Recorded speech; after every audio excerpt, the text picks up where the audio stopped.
Well, I think we're about ready. Welcome back, everyone. So we're on week 14 out of 16 weeks. That's pretty exciting. This week is going to be an ordinary week.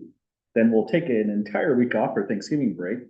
And then when we come back on this week, we'll mainly be finishing up our last topics on Monday and then on Wednesday reviewing for the final exam. So we're just about there, folks. Any questions to start us out today?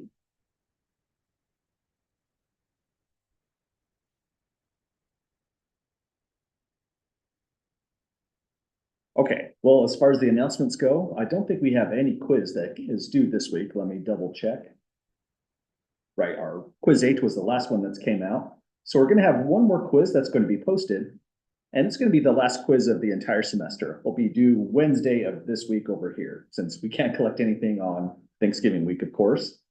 Also, I'm pretty behind on grading the third exam, but I hope to have that done and fully graded, returned to everybody by Tuesday afternoon, probably sometime pretty early in the morning. I'd say I should be all finished up on those. Well, with what we're doing today, we're going to finish off the optimization section 4.4 and then move over to section 4.6 dealing with antiderivatives. Any questions at all then, folks, before we get started?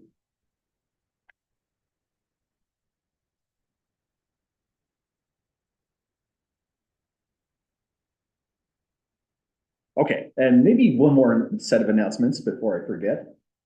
Scrolling further down into this week here, when we come back after the Thanksgiving break, there's two extra credit opportunities.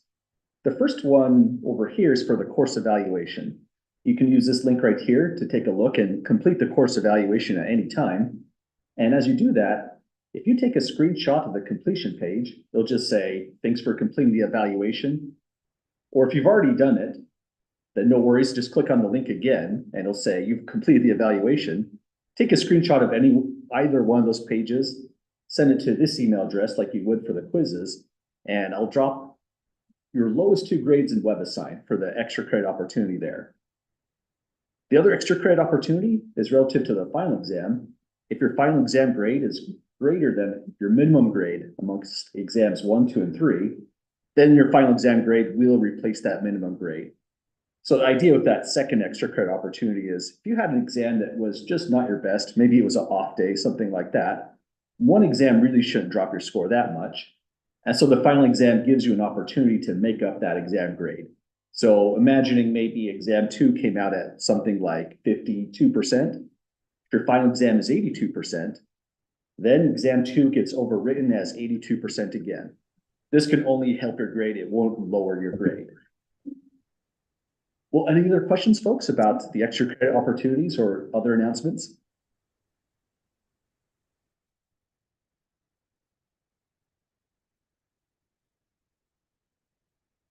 Okay, well, we'll remind ourselves of these things as we get closer and closer to this actual week.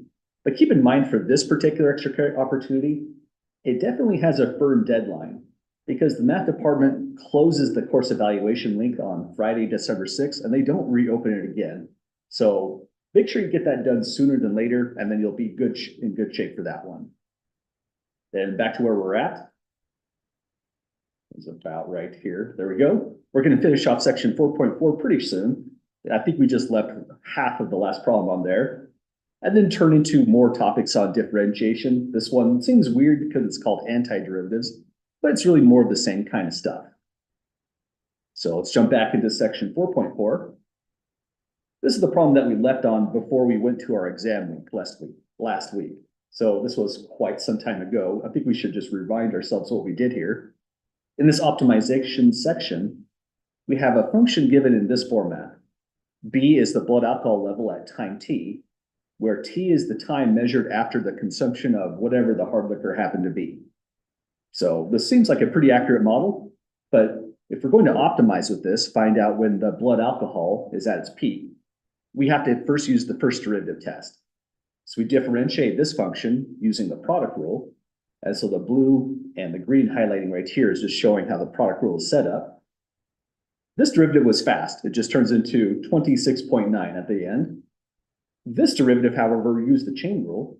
So derivative of the base E exponential turns into itself. Then we multiply by the derivative of the input. Here it is in that location. And that derivative came out nice. It's just negative 0.1095 multiplying the 26.9t. Next step we took is we factor out the base e exponential. It left just a linear function right here. And when we set that equal to 0 and solve, we get the critical number 9.13 minutes. So it's easy to call the problem over right here, but this being a critical number doesn't necessarily guarantee that the blood alcohol is maximized at that time. So that takes us to step 2, where we will use the first derivative test to actually show that the maximum occurs at that time there. So here's how that setup starts off finally in step 2. Again, it's been a while since we came back to this problem. Once we take the derivative, set it to 0 and get a critical number, we write out a number line. There it is. This number line has a reduced domain. It starts at 0 minutes because it's time t minutes after consumption of that alcoholic beverage. We'll place the critical number, 9.13 minutes, right here. And now we just have to test the sign of the first derivative amongst these two regions, here and here. So that's what that setup would look like. Let's use maybe purple for our test pen. One nice value you could throw in is maybe a 1. Another nice test value could be a 10. And these are going inside b prime of t, which is right here in its most simplified form, where it's got factored. So if we write b prime at 1, so 1 minute after consumption, you would get e to the power negative 0.1095. A 1 would go in here as well, so it's just a 26.9 minus 2.94, and that's 555. All we need is the sign of this. That base exponential is always positive. Doesn't matter what goes into its input. This part right here comes out positive. So altogether, we'll just write greater than 0.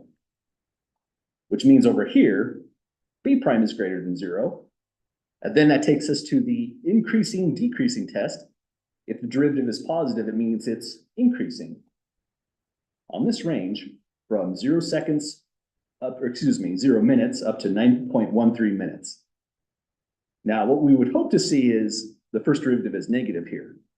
But that's not a guarantee whatsoever. If it came out positive again, it would mean this is not a maximum at all. Maybe we made some kind of mistake in our work here. Or maybe the model is just a complete lie. It doesn't describe blood alcohol concentration whatsoever. So that's again why we finalize on step 2, really working out all the steps of the first derivative test. Next value we're plugging in is 10 inside b prime. Let me scroll up a bit. A little bit more, there we go. So here's b prime. We'll plug 10 here to get e to the power negative 905 rather. Oh, hang on. I'm not copying that down too well. Let me try one more time. Negative 1.095. It's positive either way, but it's good to get it right on paper. It's a distraction with the mistake there. Then 26.9 minus, throwing a 10 here is going to give us a negative 29.4555.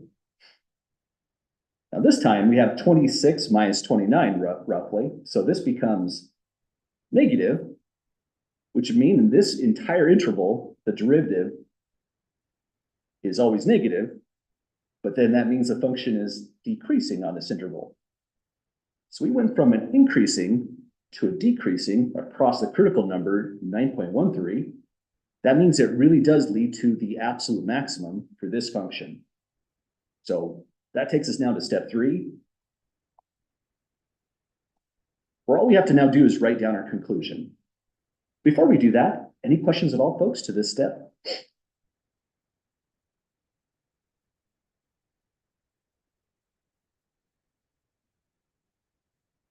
Okay, you know, the tricky thing about this step is there's 2 potential answers you could give. Either the answer is the time, or the answer is the actual blood alcohol concentration amount. So this is a good step rather, to go back and reread the original instructions. It asked at what time is blood alcohol level at its peak. That means the 9.13 minutes really is the answer. But if they asked what is the peak blood alcohol level instead, you would have had to take 9.13 and input it into the original function b of t.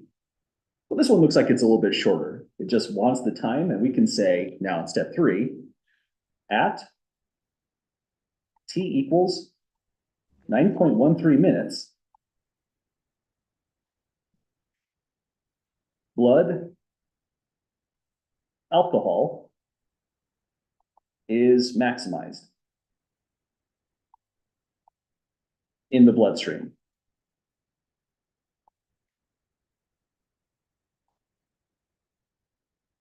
So that gives us a pretty interesting idea of what can happen if you're watching someone take a shot. You could possibly take out a timer. In about 10 minutes, that person is going to be acting just a little bit different. But keep in mind that this is just a model. It's talking about humans on average, and everyone has a specific metabolism. So it's not guaranteed to be accurate from person to person. But for the average person, that's about what you can expect. Around 10 minutes later, the person will be feeling that alcohol at the most. Well, any questions at all, folks, with the conclusion on this problem?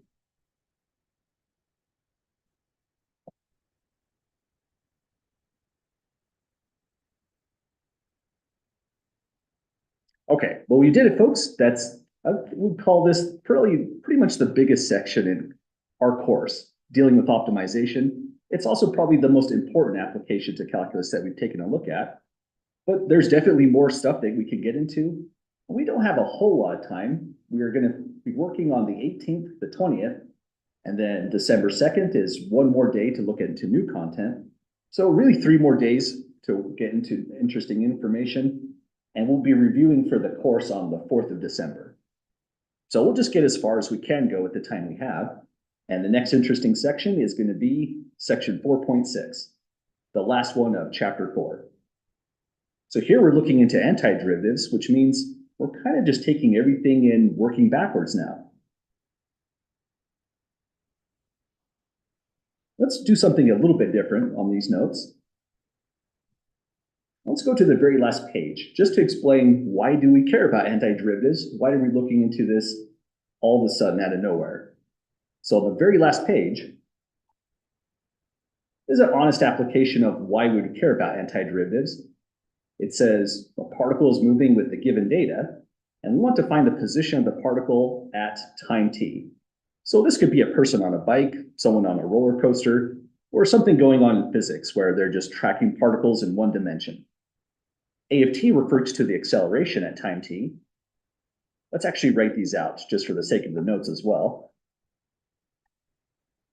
Once I decide on some colors, let's go with blue for acceleration. So A is referring to the acceleration of the problem.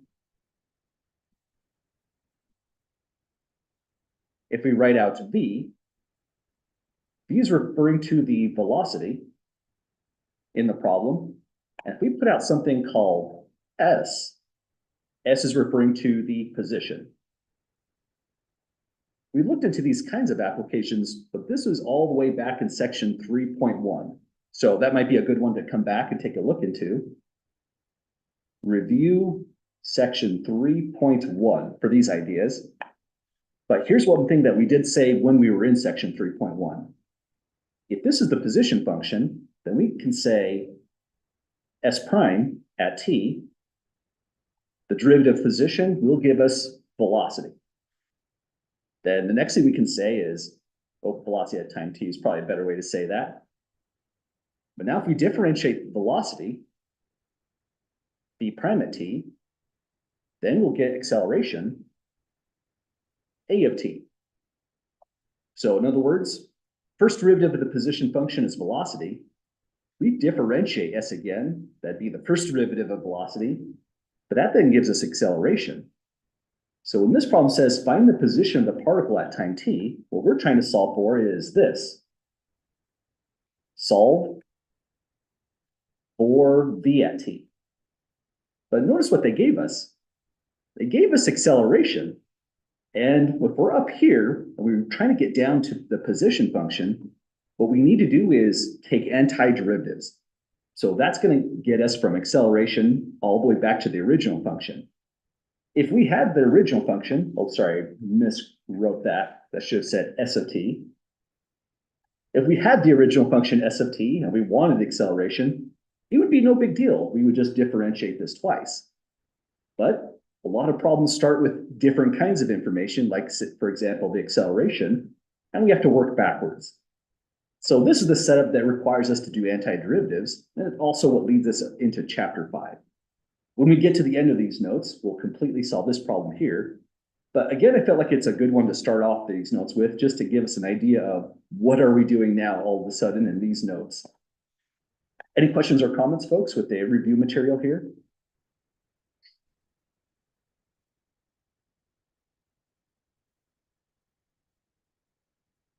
Okay, well, let's go to the top of the notes and work our way down.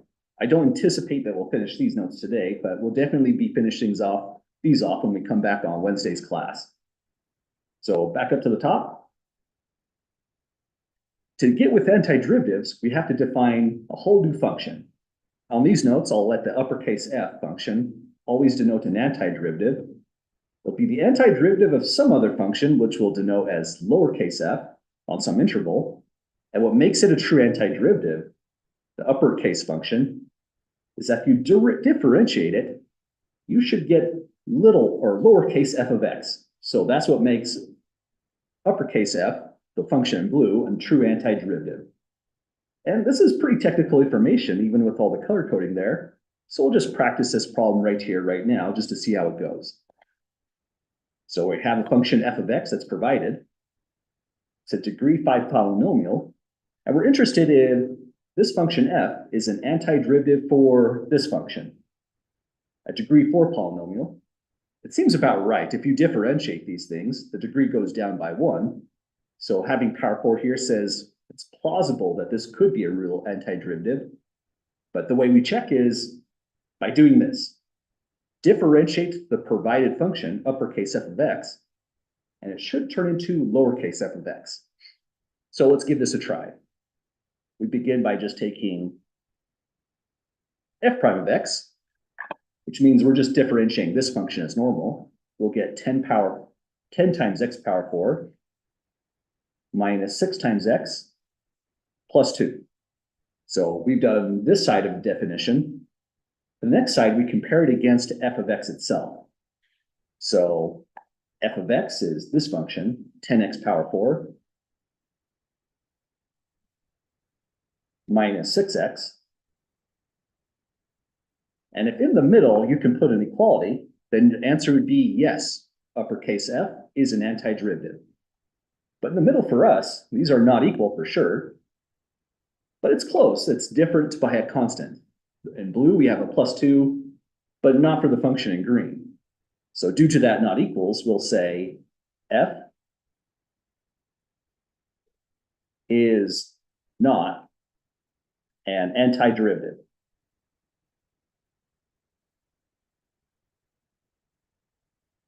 So that's the name of the game. We're coming up with some kind of function so that when you differentiate it, our hope is to get the original f of x function. In example 1 part A, that didn't happen, so it wasn't an antiderivative this time. Any questions at the moment, folks, with the definition?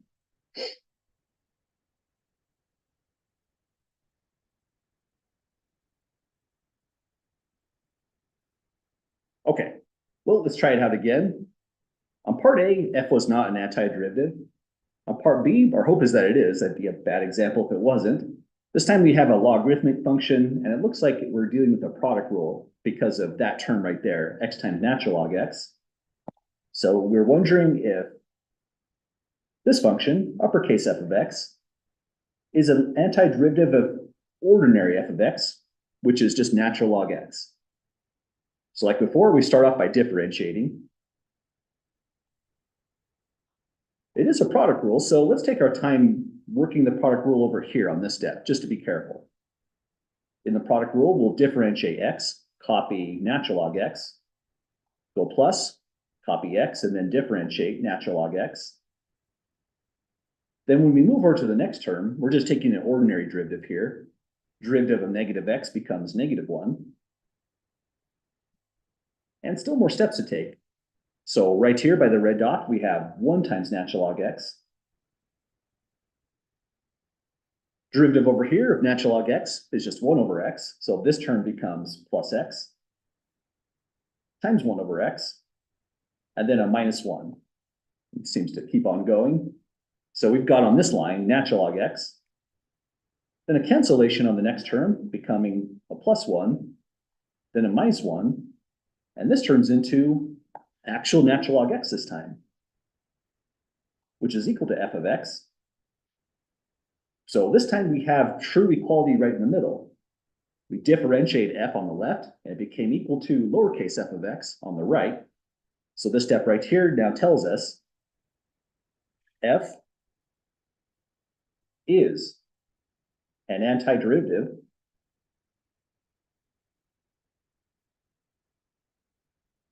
of f. Well, that's our part B example where things did work out. That's kind of an interesting formula already. We know how to differentiate f of x, the 1 in green, lowercase. Derivative of natural log x is just 1 over x. But notice it suddenly feels like a whole different kind of a mysterious problem when you try to reverse that process. The antiderivative of natural log x becomes that, x log x minus x out of nowhere. It's kind of a complicated function.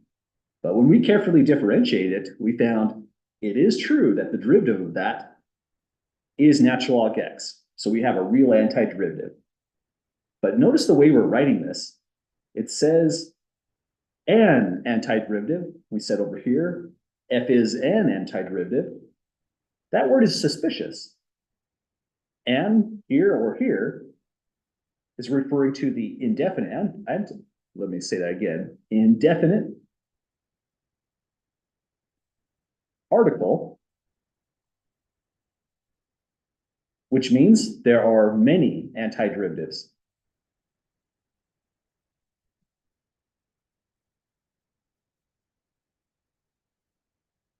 Of f. Finding one is just finding one out of actually infinitely many of them. That's kind of frustrating in a way. But here's another thought that goes along with this. If we just throw in an arbitrary constant right here, here it is. So c is an arbitrary constant, which means it can be any real number. C could be 0. If it was, this f of x function is the same as this one up here. Or it could be pi, or it could be square root of 2, as long as it's actually a constant. It can't be like 5 times x, for example. So if we throw an arbitrary constant there and look at essentially the same functions, this is what would happen in this derivative.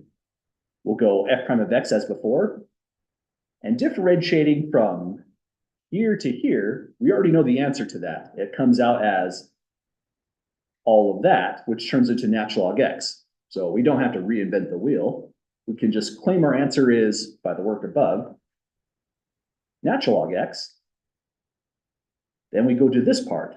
The derivative of the constant right here will be a plus 0 by the constant rule for differentiating. But that means we're right back to natural log x, which is equal to f of x.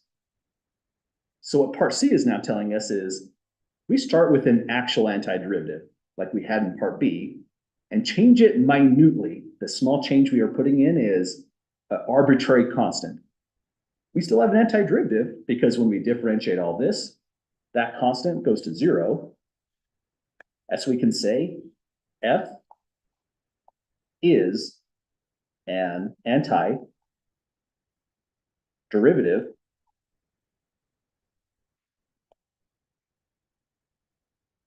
of f. So this n is even weirder than the one over here, because when we say an antiderivative, well, there's more than one function. Sometimes we say instead of an, we write the antiderivative in its place. That's also weird because when we say the, we're thinking about one, but what we mean by that is this is the formula you put down if you want to write down every single possible antiderivative for that original function natural log x. So that takes us to our next theorem we'll take a look into. It turns out if you do find an antiderivative, the answer to finding all of them is always this, adding a constant at the end. That's leading us into the next formula we'll take a look at, but any questions so far?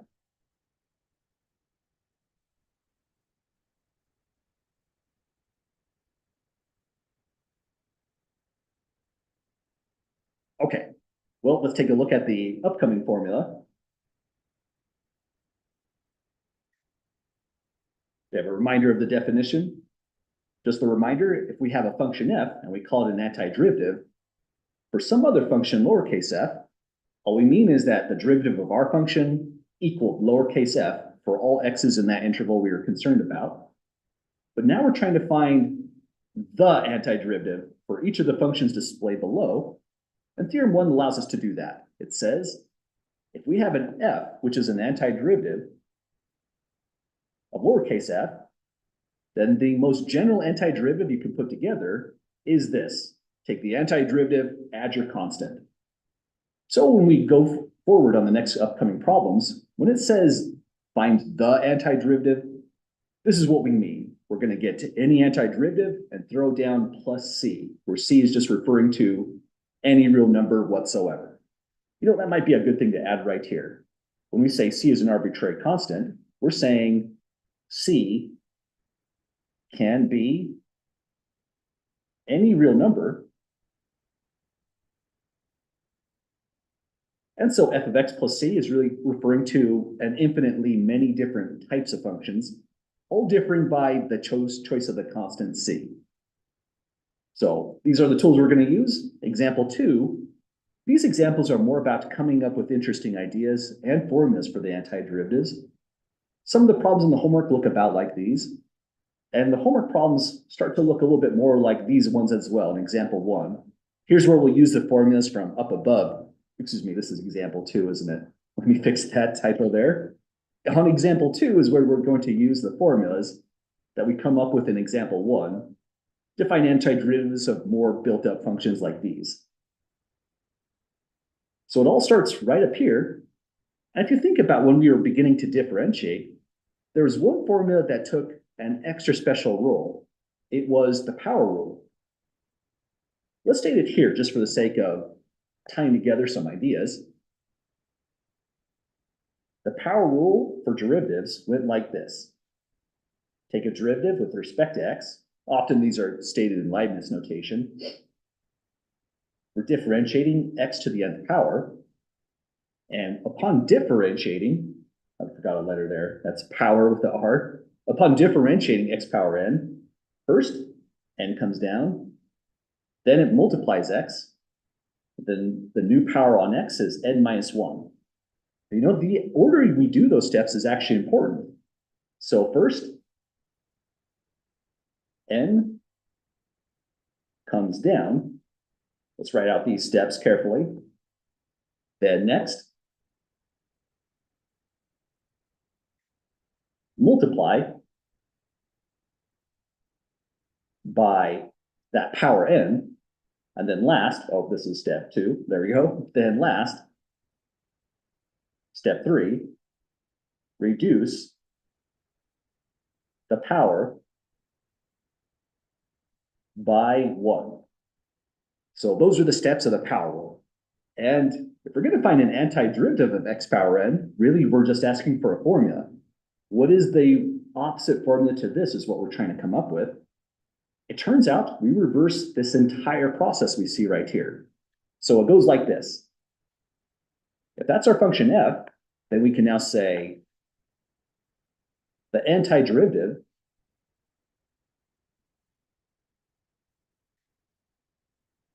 is f of x equals, let's take a look at our chart. Antiderivative is a good name because it tells us we're reversing something, and we literally are reversing everything you see on this list here. Step 3 becomes our step 1. Instead of reducing the power by 1, we increase the power by 1. So let's write out x power n plus 1 is our first step. So step 1, we are changing from reduce to increase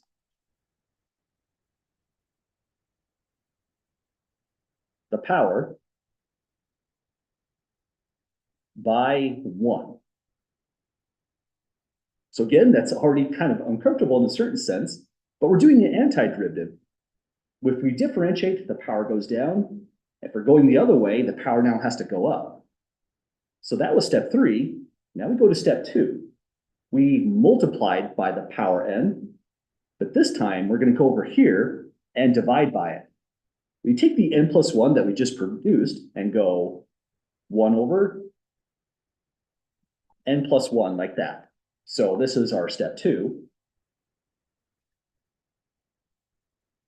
Divide by the new exponent. So we have n plus 1 down below. And that's really this step right here, I guess. Step 1 and step 2 kind of went together. The new power came down, but instead of multiplying, we do the opposite thing and divide by it. So that's our formula for the antiderivative, but don't forget, we also have to go plus c, where c is an arbitrary constant. So the antiderivative comes out in this format, and let's actually put a box around this.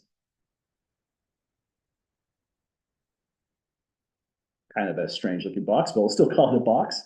Let's say that this is a very important formula.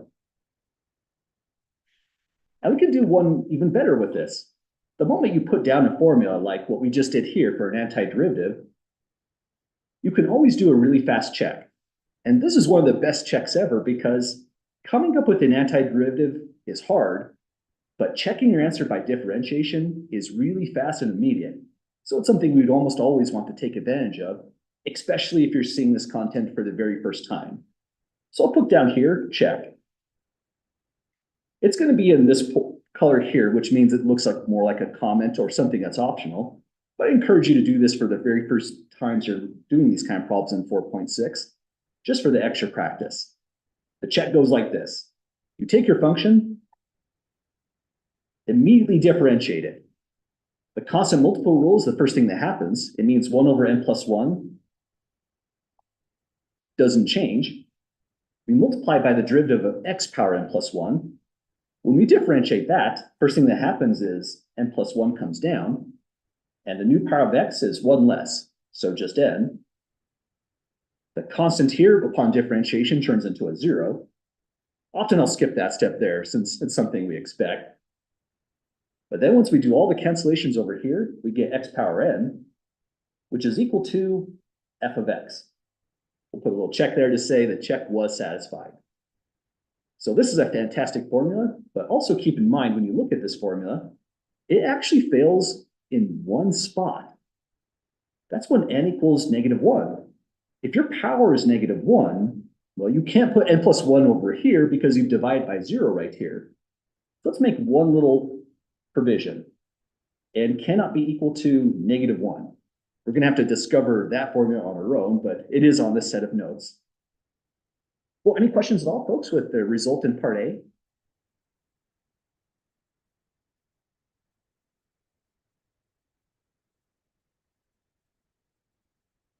Okay, the good news with the result in part A is we get to use this right away.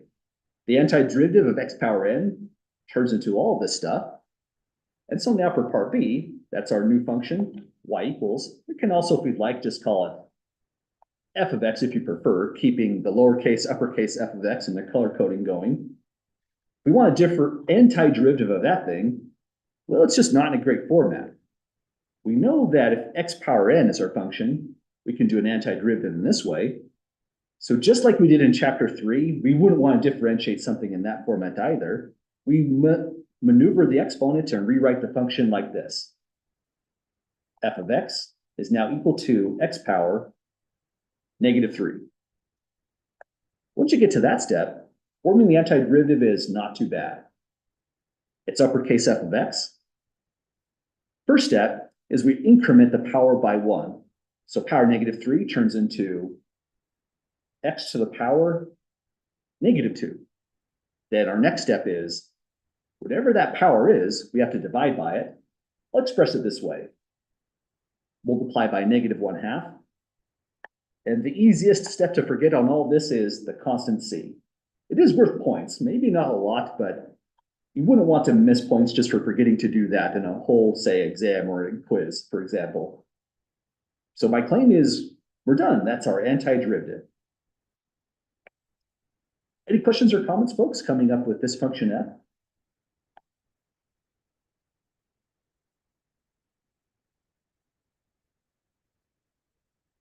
Okay, so antiderivatives are a little bit weird at first, but the wonderful thing about them is the moment you write something down, the check is extremely fast. So take a look at the function in blue to the left, differentiate it. Upon differentiating, the constant -1/2 stays in place. The power -2 moves down and multiplies. New power on x is 1 less, so now -3. This constant vanishes, so we don't have to write it in.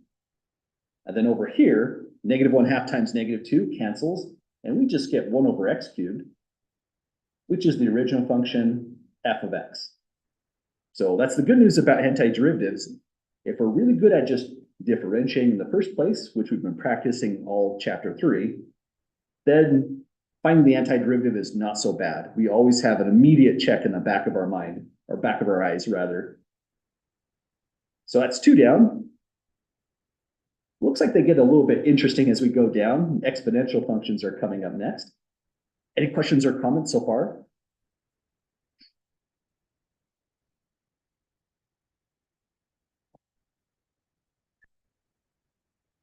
Okay, well, let's leave this one to the class.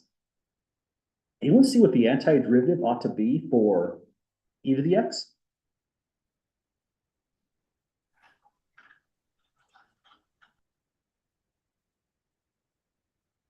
I think I almost heard you, Dexton, but maybe I'm turning up my audio here.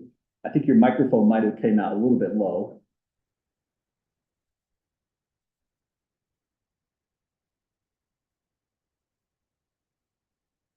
Yep, absolutely, Hunter. Good call. This is a very nice function for multiple reasons now. No matter what you do to differentiate it, still e to the x. But that then implies, like Hunter was saying, the antiderivative is also e to the x. Almost. We go e to the x, and then we still have to put in an arbitrary constant. So now this is every single possible antiderivative of the lowercase f of x in green. And the check is, well, extremely fast this time. We'll go, let's say what we're doing, check. F prime of x would be differentiate here first. It's e to the x. The constant plus c vanishes. So we automatically get lowercase f of x right away. So that continues to be pretty much the best function ever in calculus. Differentiation never changes it. And if you take an antiderivative, that's the only small change. We have to throw in an arbitrary constant. Any other questions, folks, in part C?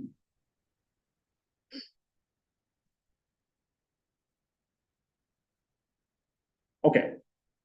Part D is not as nice, but it's still important, so let's take our time with this one. It's an exponential just like part C, but the problem with this exponential is the derivative itself isn't very friendly in a certain sense. Let's start by just reviewing what the derivative is for a function like that.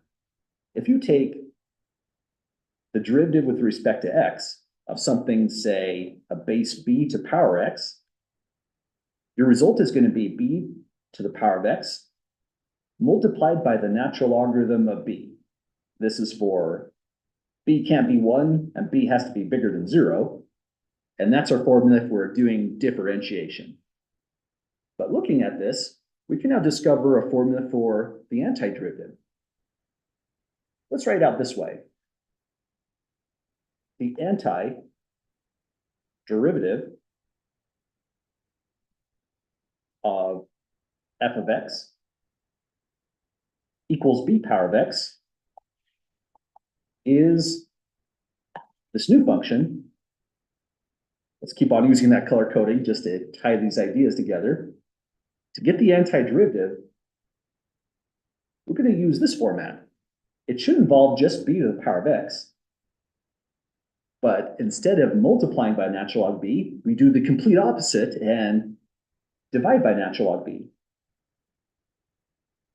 We just have to then put in an arbitrary constant c, and that's our full formula. In a certain sense, this is nice. If you've memorized that differentiating a base b exponential means multiply by natural log b, that in the antiderivative, you do the opposite thing of multiplying. You just divide by natural log b and throw in the constant. So let's check this out right away on this function. We have 7 to the power x as an exponential function.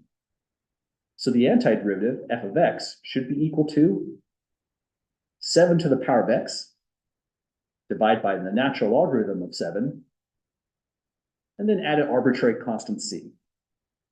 And we did it, folks. That's the antiderivative on this one. These problems are all kind of fast because, remember, this example is more about just collecting a lot of formulas that we're going to need. Let's still do a check on this just to see how it comes out. To do the check, you have to use the original differentiation formula right here, and we can write out f prime of x is equal to, well, first, it's the constant multiple rule. Let's maybe rearrange f of x to visualize this better. Division by natural log 7 is the same as multiplying by the constant, 1 over natural log 7, against 7 to the power of x, add a constant. Viewed this way, I think it's a little bit more clear that you're using the constant multiplying the function here, so constant multiple rule. It means the constant here doesn't change, 1 over natural log 7. We multiply it by the derivative of 7 power of x, but when we go to do that derivative, we're using that idea. Just replace b with 7. So that'll turn into 7 power of x times natural log 7. The constant here vanishes, and then back over here, division by natural log 7 cancels with this multiplication. So we just get 7 power of x, which is lowercase f of x, completing our check. So this right here, again, we could call this a very important formula.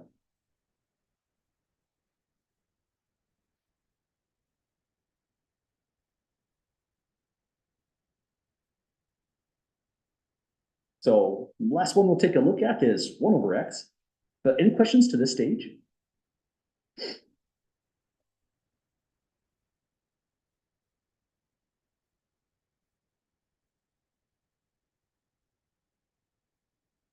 Okay, 1 over x is a very tricky function for lots and lots of reasons. If you had 1 over x cubed, getting an antiderivative is not so bad. In fact, we did it on these notes. Let's pause here and just take a look at that one more time. If you have 1 over x cubed, no problems. 1 over x squared, 1 over x power 7, anything else is fine except 1 over x. If it's 1 over x cubed, you just write it as x power negative 3, and then use this formula up here. But remember, this formula will not work when n is at -1. So if we go to rewrite this as x power -1, that's not going to help us. We can't use the power rule either way. And so we have to try something else on this function. Anyone happen to know, just by really careful reading, as I would say, what the antiderivative of this would be? No worries if you're not sure. I think it's a kind of a surprise.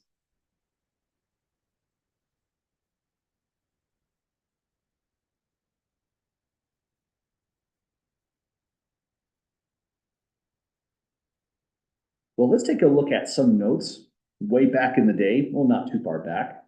In section 3.7, I believe. That's going to help us out. If you were thinking antiderivative should be natural log x, because the derivative of natural log x is 1 over x, you're on the right track, but it's actually not the total complete answer. So let's go back to 3.7 and section 3.7. We're dealing with mainly differentiating logarithms and properties of logarithms, but we came back to this right here. We said this comes back in last section in chapter 4, that's where we're at currently, and in chapter 5. It turns out the derivative of the natural log of x is 1 over x. And natural log absolute value of x, I should have said, is special here. The absolute value extends the domain of the antiderivative by a lot. The only number you can't put in here is 0 now, and doesn't matter because you couldn't put 0 on the right-hand side either. So this turns into a big formula. Suddenly in these notes, we'll say here, if this is your f of x, then f of x is going to be equal to the natural logarithm of the absolute value of x plus a constant. And let's, instead of doing the check, let's just cite this formula all the way back from section 3.7.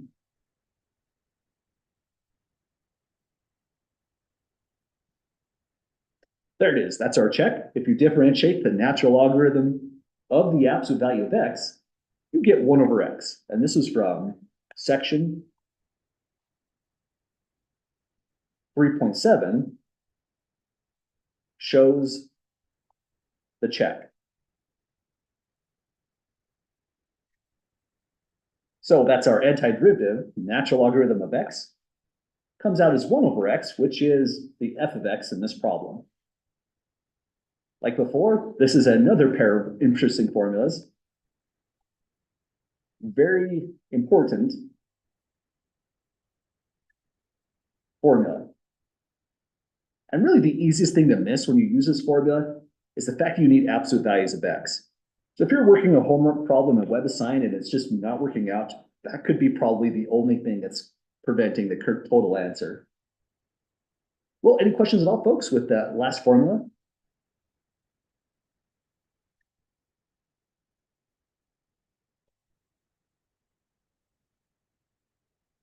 Okay, well, this is a rundown of the main tools that we need to actually take more and more antiderivatives. But another thing that's going to happen when we go to these problems down here, I guess this is not example 2, this is example 3. Counting was hard when I put these notes together. But one thing that's going to happen on these notes, starting with these problems, is very, very similar to what happened in, I believe, section 3.3. Let's take another look at that just to tie together those ideas. Way back in section 3.3 is when we started getting our differentiation formulas. So that was an exciting time in the course. That was around last week of September, first week of October. And down in these notes, we eventually got to these kinds of problems where we had to differentiate these sort of functions. Part A was not so bad because if you're differentiating that function, you can use a constant multiple rule here, the sum rule here, another constant multiple rule, and so on. And the other day, it was just term by term by term differentiation, and we recorded our answer right down below. It doesn't work on part B. I mean, that's a product rule, right? In order to really do part B, you'd want to expand all of this until you get to this step here, and then differentiate, going term by term by term like before. Same idea happens on these problems. We can't form an antiderivative of all these components written out this way. That's a quotient. You now need to undo a quotient rule, or this is also a product. You need to undo a product rule, and that kind of stuff starts to get more and more complicated. The best way to approach these functions is expand them out, and then use the power rule or other formulas going term by term. So let's write this out here. First, expand the function. Not too different from, say, for example, expanding out a logarithm just to make it easier to differentiate. Expanding out the function means we'll FOIL out to the numerator, and rewrite this as still f of x equals, across the numerator, we'll FOIL this out to get 3x squared minus x, distribute 5 through to get plus 15x, minus 5, all of which is divided by x. So next line we have 3x squared plus 14x minus 5, all of which is divided by x. If we try to find an antiderivative at this step, we'd be attempting to undo a quotient rule. That's still no fun. So the next thing we do is just divide everything by x. You'll have on the new line 3x squared divided by x, excuse me, plus 14x over x minus 5 over x. Let's rewrite that and simplify as we go. On this one, it's just a 3x plus next term is just 14. And then last one is definitely tricky. Let's write this out carefully. Let's rewrite this as 5 times 1 over x. It's the same exact thing, but really separating out your 1 over x here is a huge reminder that we're going to need this formula. When 1 over x comes up in an antiderivative, we'll get the natural logarithm of the absolute value of x. So step 1 on these kinds of problems is just work out some algebra, get it into a nicer, easier to work formula. And then finally, here's our step 2. We're going to write in our antiderivative f of x, and then check it at the very end. When we do our check, we're just trying to see if we get this answer right here coming in. So let's go turn by turn. First thing that happens is x goes up by a new power. So let me copy in the constant. Right now it's power 1, so it goes up to power 2. Once you have your new constant, you take that and divide by whatever that is. So we have 2 going in there. Now let's pause right here. Imagine differentiating that function right exactly where it is. You're hoping to get 3x, and that would really work out. 2 would come down when you differentiate, but when it comes down, it cancels with this 2 down below. The new power of x would be 1, and you would really just have 3x. Sometimes this is the style of a check that people prefer when they're coming up with an antiderivative. For every new term you pick up, just imagine differentiating it in your mind's blackboard and see if you get to the 3x. So that's 1 down. Next thing we need is an antiderivative of the 14. Anyone happen to know what that should come out as an antiderivative?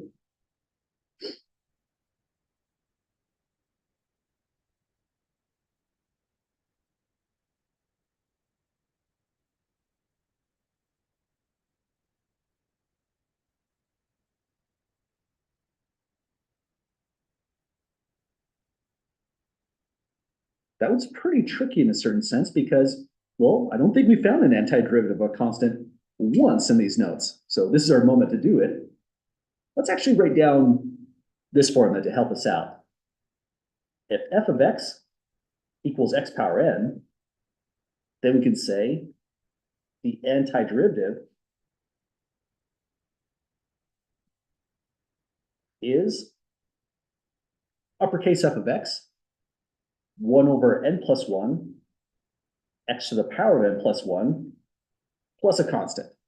So we might be wondering, how does that help us come up with an antiderivative of 14? Because there's no x there. But you could also view it in this along these lines. Let's suppose f of x was 14. Let's throw in x. You can't just throw in x unless you put the right exponent on there. An exponent 0 turns out to be just the right thing. X to the power of 0 is a 1, so this is just 14 times 1 now.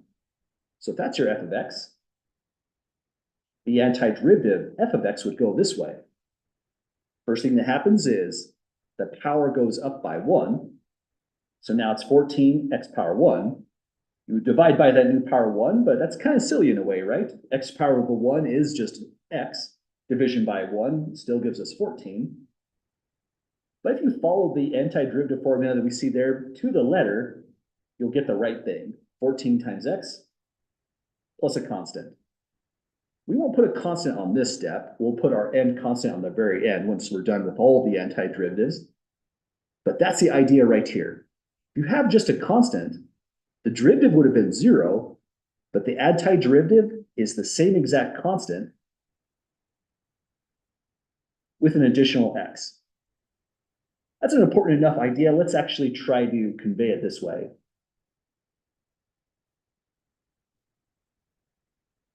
Multiply by x when dealing with a constant. So that takes care of that part. Then we move over to this one. We have -5. Let me change the color. -5, it's going to be multiplied by the antiderivative of 1 over x. And that's the weird one that turns into natural logarithm absolute value of x. So that takes care of the last term. We just have to remember to throw in the arbitrary constant of integration c. So now we have a full description of any possible antiderivative of that original function up here. That means we've essentially done it, folks. That's our antiderivative. But we should definitely check it out. It's a new process. Leaving it just like that is not a great way to learn these kind of problems. You wouldn't lose points on a quiz or an exam if you didn't do the check. But again, it's highly encouraged. You're practicing differentiation in the first place when you do the check. That helps out with studying for the final exam. And it's really just the best way to learn about reversing this process. Go forward to show that the derivative of that provided function is really equal to f of x on this line right here, after we were done algebraically manipulating it. So we're trying to get to that line. Differentiating term by term, on this one will give us 3x squared. Excuse me, 3x. Power 2 comes down, wiping out that 2, and the power is reduced by 1. Then when we differentiate 14x, you just keep the constant. That's what happens every time x is to the power 1. Derivative of something like that just gives us a constant. The derivative of the natural logarithm of x is 1 over x. With or without absolute values, it comes out as the same exact derivative. That's kind of impressive. So this will turn into -5 times 1 over x. At this stage, we've matched up f of x exactly. So that satisfies our check. Forgot to write check, but there it is. So that's a pretty tricky problem, but if you approach these exactly the same way you did in section 3.3, where if there's a lot of stuff going on in the function, do some algebra first, they're really not too bad. Well, any questions, folks, so far?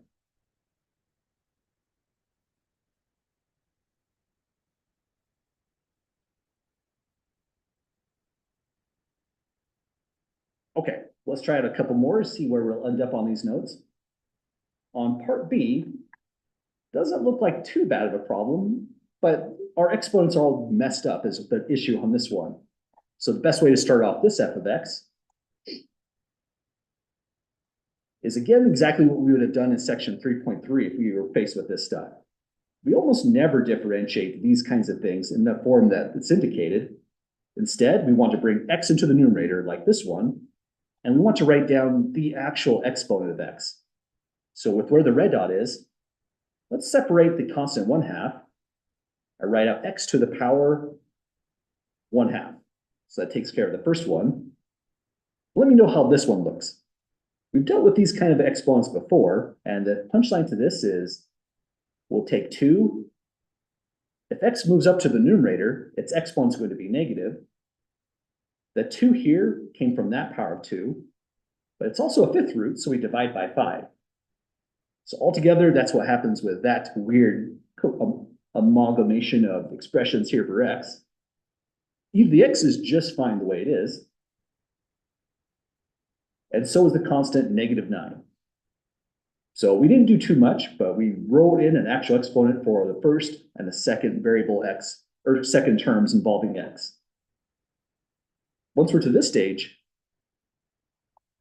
it's just coming up with an antiderivative as normal. So let me see if I can reveal this much. We'll just take a screenshot. That should work with us. We're really just using this antiderivative rule term by this term.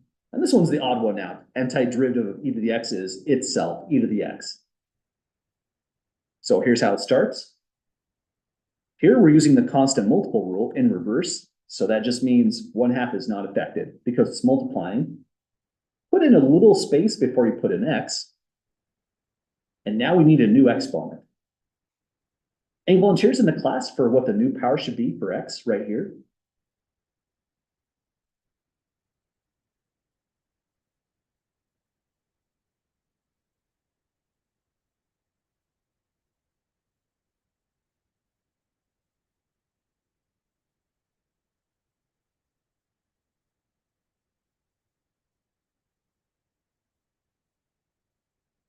I'd say it's definitely tricky because we're dealing with a fraction that's just sort of annoying. If we were to differentiate that, the opposite process, a half would have came down, and we would have subtracted one right here. It would have turned into -1/2. But now we're adding one. Anyone see what the new exponent should be here for the antiderivative?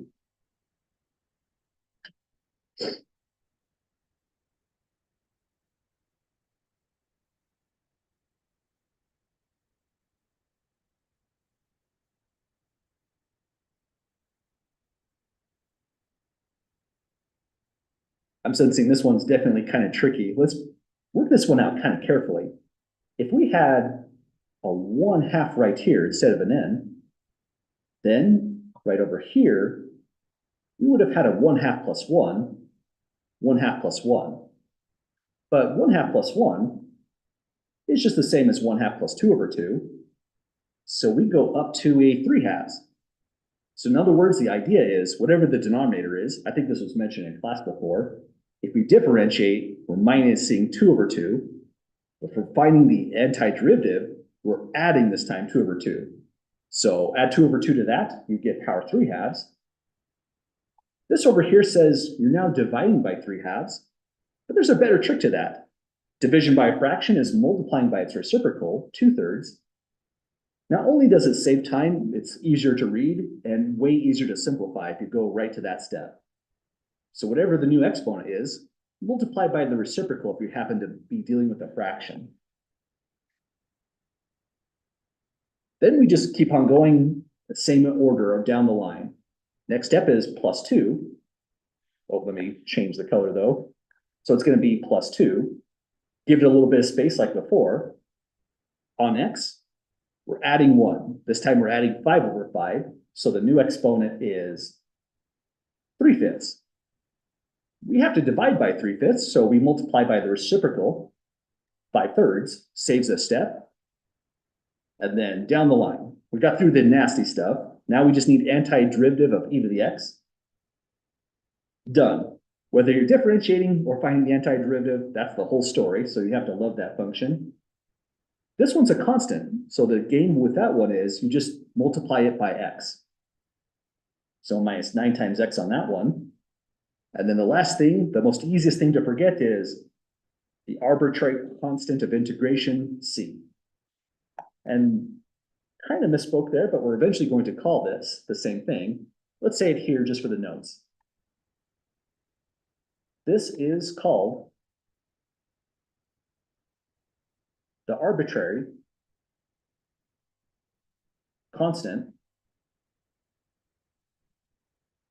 of integration, which is giving us a hint in a certain sense. Coming up with an antiderivative is a kind of integration that we'll be discussing in chapter 5 in our last sections. So we've got it, folks. That's our supposed antiderivative, but you should never be too trusting with it. It's always good to have a healthy amount of skepticism. So here's our check. When we do our check, we're not trying to hit the original function. We did some algebra there. We're trying to land on this. The function that we got after we put everything algebraically where it needed to be for the antiderivative. And maybe before we get to that check, sorry, I just noticed, it's also required that we simplify the function once we produce it. So let's put in, let me see if I can get some extra space. There we go. One last bit of work here to simplify this function. Antiderivative of f of x is 1/3 x to the power 3/2 plus 10/3 x to the power 3/5. Let me try again on that one. Plus e to the x minus 9x plus a constant. Okay, I think we're ready to go for our check now, finally. So now we differentiate this, and our hope of hopes is we get that function f right above. First thing that happens in differentiation is 1/3 stays in place because it's multiplying. 3/2 comes down. And the new exponent is 1 less. So subtract 2/2, it's now 1/2. Then rinse and repeat over here. We'll get 10/3 multiplies the old exponent, 3/5. New power, subtract 5/5 to get -2/5. And now we're kind of home free. Derivative of e to the x is itself. The derivative of a degree 1 function is just the constant -9. And this constant vanishes upon differentiation. We simplify this a little bit further. We get 1/2, x power 1/2. Then let's see, this all just turns into 2, x power -2/5 when we do the cancellations there, plus e to the x minus 9. And I'm honestly not sure if we nailed it. So 1/2 to e to the x. Yeah, it looks like we've got it. This is equal to f of x. It's our check succeeded. That means this really is the arbitrary antiderivative of this bizarre function right up here. So that's pretty much how all these antiderivatives are going to go. We still have a good amount of content here before we finalize this section. If you wanted to get an early start on section 4.6, I'd say you probably could get through about halfway of that assignment before getting into new problems we haven't covered. Any last questions, folks, with part B before we go for another?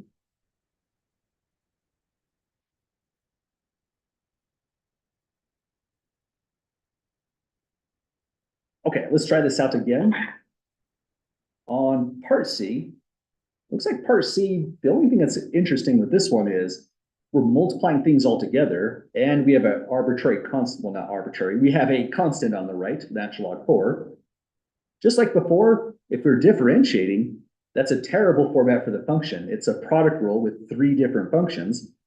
So even if we were differentiating, we would expand all this out.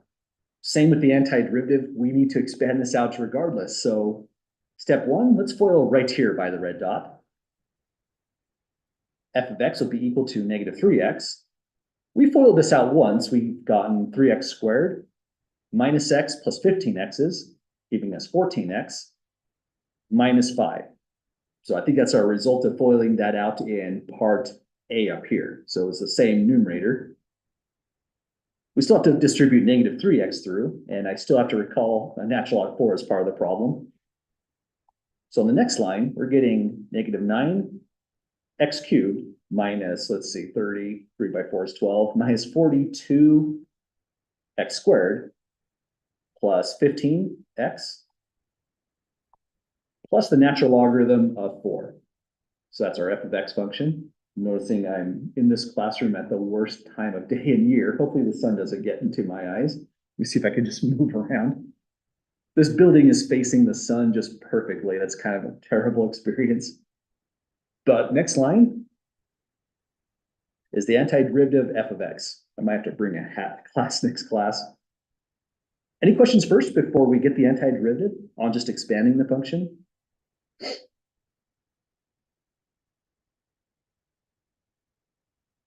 Okay, let's begin then. Going left to right, just as if you were differentiating, we're just using the antiderivative formulas. So the exponents are now going up instead of down.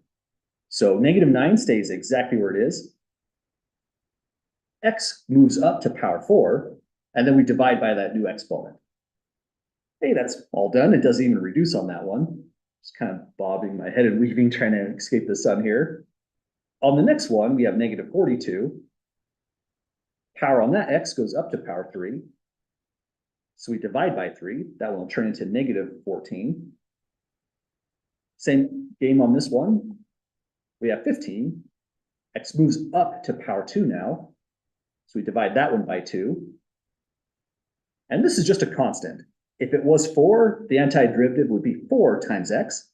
If it's natural log 4, the antiderivative is natural log 4 times x. Then throw in our arbitrary constant of integration c, and we've got the result. Well, any questions, folks, with the antiderivative on this one?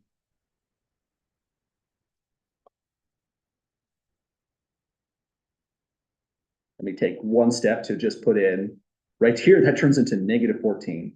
That's always kind of unfortunate when you have to simplify things and then massive amount of copying for things that don't change. And one small change right here, -14 x cubed. Well, that sun has made it into my eyes now. 15 halves x squared plus natural log 4 times x plus a constant.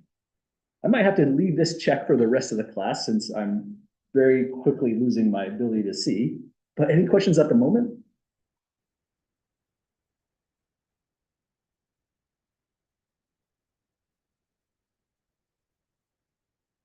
Okay, well, this looks like a good natural stopping point for us for today's class. When we come back on Wednesday's class, we'll finish off these notes and take a look into what we're getting into in chapter 5. We won't have too much time to get very far into chapter 5 topics, but that will be our last chapter for the course. Any last questions at all, folks, before we call it a day officially? Put out my hand here so I can see everyone.